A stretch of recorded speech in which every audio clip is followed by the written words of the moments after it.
Welcome back mga kaaldab. Ito na naman po ang inyong lingkod, si Mr. Destiny. At syempre magbibigay na naman po tayo ng pinakamainit na pinag-uusapan at pinagpipiestahan po sa social media. Ito po yung pinaka-latest mga kaaldab na pinambabasag na naman po sa atin. Mga kaganapan na talagang mapapaisip po kayo. Di po ba? Siyempre, magtatapos, kumbaga maghihiwalay na sila eh. Di po ba? Yan ay yakap ng paghihiwalay na kung saan mga kaaldab sinasabing mamimiss kita. Di po ba? Common sense na lang po sa mga nagsasabi na may kilig factor daw po ito. Kumbaga kinilig daw ng gusto yung si Catherine at si Alden. Common sense na lang po mga kaaldab. Sa dami po ng pinagdaanan nila ng 2 weeks katrabaho, normal na lang po yung mga ganyan. Di po ba? At least iyakap lang. O, samantalang kay Mengke, hahalikan niya pa. O, nakita niyo po bang hinalikan ni Alden Richards si Catherine? Real talk, wala po. Kahit anong video po pinakita, wala po doon na may ganun po sila. Kaya nga sabi ko sa inyo, kumbaga kung yun lang po yung pagbabasihan, kung yun lang po yung ipapakita, wala. Di po ba? Mahina, mahina, mahina. Sabi nga po nila. Pero dito tayo kay Mengay naman.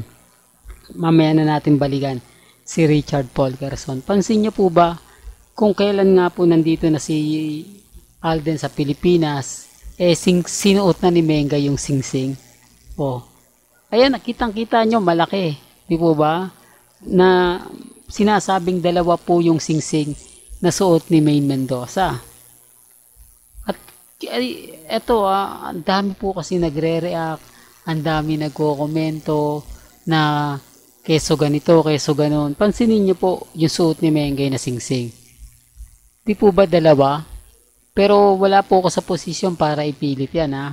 Wala po ako sa posisyon para kumbaga sabihin na ganito, ganyan. Kaya nga sabi ko sa inyo, andyan po sa singsing na yan ang magpapatunay kung sino nga po ba talaga ang magsasabi ng totoo at nagsasabi ng fake news.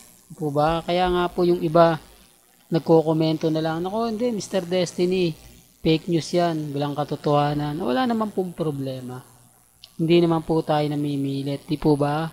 Ang sa atin lang, o ang sa akin lang naman po, makapagbigay sa inyo ng ganap, makapagbigay sa inyo ng mga update, lalong-lalo na po pagdating sa social media na ito na yung simula. Kaya nga po sinuot na ni Mengay yung singsing para hindi na mabali yung atensyon. Alam niya naman na kumbaga kailangan gawin to ni Alden Richards dahil kumbaga magpo-promote na po siya ng pelikula nila ni Heaven Paralejo, ang Out of Order. Yan na po yung maingay ngayon. Yan na po yung pinag-uusapan ngayon. Na sinasabi nga po ni Boss Vic na sisimulan na nga po ang promotion. Kaya hindi natin alam kung saan nga po ba ang black screening nito. Sa Mega Mall ba? Sa Mall of Asia? Di po ba? At meron nga po ba to sa SMD pa? SM Manila? O sa Bulacan? Di po ba? Yan yung mga talagang masasabi natin na pinupuntahan ni Alden Richards, di po ba? Pampanga Robinson po ba ata yun? O medyo hindi ko na po natatandaan mga kaaldab. Sa dami kasi ng pinupuntahan ni Richard Paul Quezon kapag may promotion siya o mga black screening, hindi na po natin masyado na tututukan pa. Pero gaya ng sinabi ko mga kaaldab, ngayon na po yan kumbaga ngayon na po yung simula ng pagpo-promote ni Alden. Although sabihin na natin mga next week dahil syempre pahinga muna yan si Richard Paul Quezon at syempre yung mga TV commercial ayusin niya po muna, taping ng Pulang Araw. Pagkatapos nun dito naman siya tututok sa pelikula nila ni Heaven Paralejo. Hindi ko to pinopromote mga kaaldab, gusto ko lang po updated po kayo. Gusto ko lang po lahat ng mga kaganapan alam po ninyo. Kaya nga sabi ko sa inyo, pansin nyo yung mga galaw ngayon ni Mengay. pansinin nyo yung mga galawan ni Alden Richards. Sila lang naman po talaga yung po pwede magdikta, magsabi kung ano nga po ba talaga yung buong istorya. Kung ano nga po ba ang buong kwento.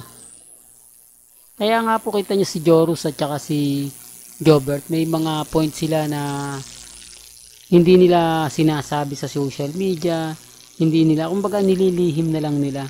Kasi alam naman po nila na eto, napakaraming ganito, napakaraming ganyan. Kaya ang sabi ko sa inyo, kung totoong nililihim po ni na Alden Richards at ni Catherine, common sense na lang po. Bakit diyan pa sa tabing kalsada? Bakit diyan pa na kung saan nga po daanan ng mga tao? Dito mapapansin nyo na lang po mga kaaldab na parang may mali. Di po ba na talagang pinapakita ni Catherine at ni Alden sa mga netizen at para mabidyoan din po siya. Kung sikreto nga po yan, gaya ng sinasabi nila, yung relasyon nila, bakit magpapakita ng ganyan? Bakit sila ilalantad nila yung... Kaya nga sabi ko sa inyo, ako hindi ako basta-basta nagpapa-apekto.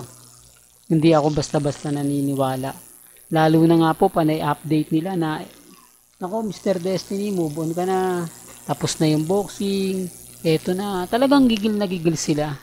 Talagang mararamdaman mo yung galit at inis nila sa mga ina-update ko. Hindi lang po kasi nila matanggap na hanggang ngayon may isang Mr. Destiny na naninindigan patungkol nga po kina Alden Richards at kay Maine Mendoza.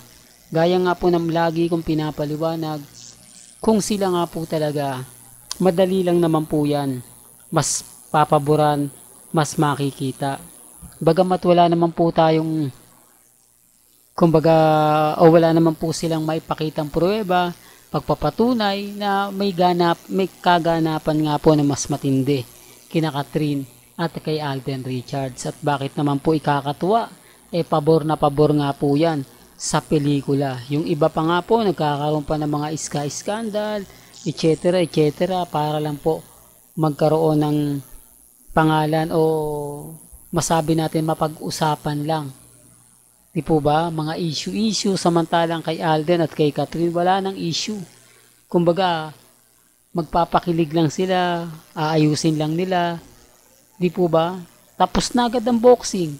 Pero gaya nga po ng mga nakikita ninyo, kung hindi po iutos ng management, hindi naman po yan papabor kila Alden Kumbaga hanggat pinag-uutos lang po sa kanila, yun lang po gagawin nila. Di po ba?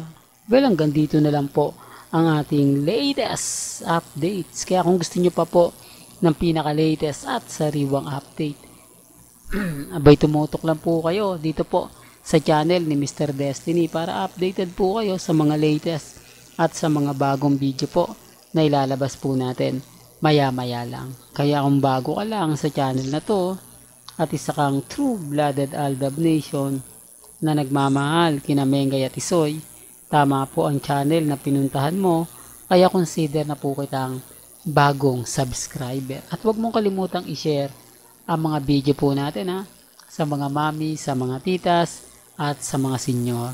Hanggang sa muli, salamat po sa panonood at pakikinig.